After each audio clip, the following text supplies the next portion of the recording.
Alright, here's my video of my brand new Hyundai. Brand new. Just got it. Out of the box.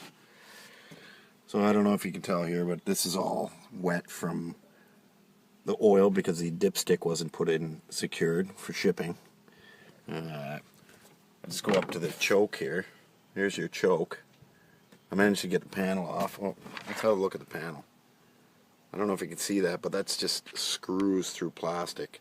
Useless. Go back to the choke. Now watch when I go to open the choke. Look at the torsion on that choke to move it to fully open. Try and tell me that that's not going to break off.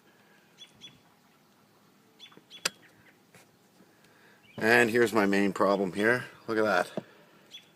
Brand new, out of the box. I don't know if you can see it. Cracked all the way through.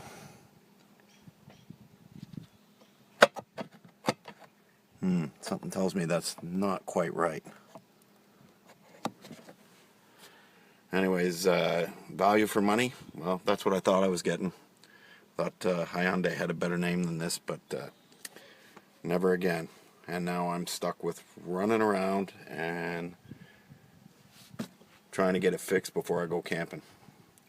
Thanks, Hyundai.